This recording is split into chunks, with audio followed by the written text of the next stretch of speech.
बिस्मिल्लाहिर्रहमानिर्रहीम। अस्सलाम वालेकुम दोस्तों आज हम क्लासिफिकेशन ऑफ वायरसेस को डिटेल के साथ कवर करेंगे। तो चलो बढ़ते हैं लेक्चर की तरफ। वायरसेस को हमने तीन वे से क्लासिफाइड किया है। एक है हमारे pass on the basis of host, एक है हमारे pass on the basis of genome और एक है हमारे pass on the basis of shape. तो सबसे पहले हम वायरसेस की क्लासिफिकेशन को देखते हैं on the basis of host. Host हमारे पास तीन तरह की है। एक है हमारे पास प्लांट, एक है हमारे पास एनिमल और एक है हमारे पास बैक्टीरिया। अगर हम प्लांट वायरसेस की एग्जांपल की बात करें तो टीएमई यानी कि टोबैको मोज़ेक वायरस और शुगर मोज़ेक वायरस जो है ये प्लांट वायरसेस है। अगर हम एनिमल वायरसेस की बात करें तो HIV, मीजल, मम्स, इन्फ्लुएंजा और हेपेटाइटिस ये वायरसेस हमारे पास एनिमल वायरसेस है। अगर हम बैक्टीरिया की बात करें तो बैक्टीरियोफेज जो है ये एज बैक्टीरिया वायरसेस है। इसके बाद हमारे पास जो दूसरा क्लासिफिकेशन है वो है on the basis of shape. Shape हमारे पास तीन तरह की है। एक है हमारे पास स्पेरिकल शेप यानी कि बाल की तरह कुछ शेप जो होती है। इसके एग्जांपल हमारे पास पोलियो वायरस, HIV और हर्प्स वायरसेस है। इसके बाद हमारे पास जो दूसरा शेप है वो है टेडपोल शेप्ड। अगर हम टेडपोल शेप्ड वायरसेस के एग्जांपल की बात करें तो बैक्टीरियोफेज जो है ये टेडपोल शेप्ड वायरसेस है। इसके बाद हमारे पास जो तीसरा शेप है वो है रॉड शेप्ड वायरसेस। अगर हम इनकी एग्जांपल की बात करें तो TME यानी कि टोबैको मोज़ेक वायरस जो है इनका शेप्ड रॉड शेप्ड है। जो तीसरा क्लासिफिकेशन है वो है on the basis of genome. Genome हमारे पास दो तरह की है। एक है हमारे पास DNA और दूसरा है हमारे पास RNA। अब हम DNA वायरसेस को देखते हैं। DNA के वायरसेस को हमने फिर से दो मेन ग्रुप्स में क्लासिफाइड किया है। एक है हमारे पास DNA नॉन इन्वॉल्व्ड वायरसेस और दूसरा है हमारे पास DNA इन्वॉल्व्ड वायरसेस। अब हम सबसे पहले इन्वॉल्व्ड को पढ़ते हैं। इन्वॉल्व्ड हमारे पास क्या है? ये हमारे पास एक एक्स्ट्रा प्रोटीन कवरिंग है on the genome of viruses. यानी कि वायरसेस की जीनोम मतलब DNA और RNA पर एक एक्स्ट्रा प्रोटीन कवरिंग मौजूद होती है जिसको हम क्या कहते हैं? इन्वॉल्व्ड कहते हैं।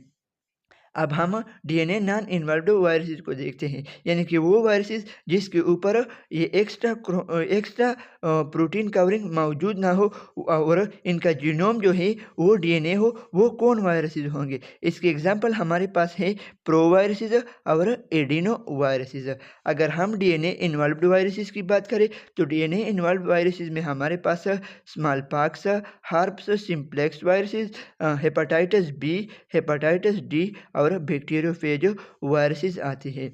अगर हम DNA इन्वॉल्व्ड वायरसेस को इनके एग्जांपल को शॉर्ट ट्रिक की मदद से याद करें तो इनके लिए शॉर्ट ट्रिक कुछ इस तरह है कि she has been doing birthday.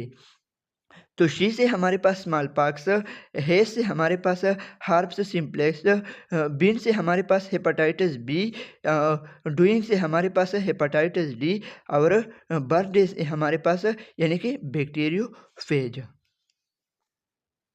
इसके बाद हमने जो वायरसेस को जीनोम के बेस पे क्लासिफाइड किया है वो है हमारे पास RNA वायरसेस। RNA वायरसेस को भी मज़ीद हमने दो ग्रुप्स में क्लासिफाइड किया है। एक है हमारे पास नॉन इन्वॉल्व्ड और एक है हमारे पास इन्वॉल्व्ड।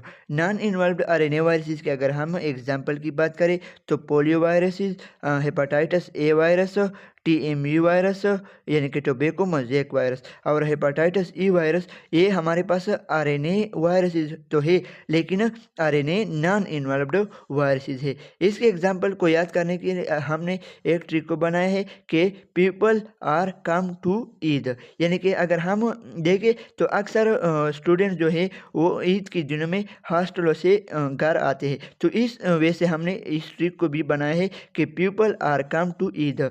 पी से अगर हम देखें तो पोलियो वायरस से है हमारे पास आर में A यानी कि हेपेटाइटिस A, कम में यानी कि TME। इसके बाद हमारे पास ईद में यानी कि हेपेटाइटिस E।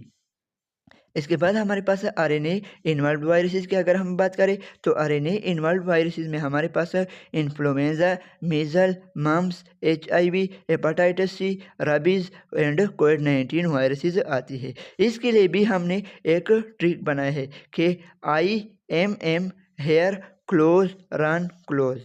तो आई से हमारे पास इन्फ्लुएंजा आता है, एम से हमारे पास यानी कि मम्स आता है, दूसरे एम से हमारे पास मीज़ल आता है, हेयर से हमारे पास HIV आता है, क्लोज यानी कि हेपेटाइटिस सी आता है, रन से हमारे पास रबीज़ वायरस आता है, और दूसरा जो क्लोज है उससे हमारे पास कोविड-19 आता है।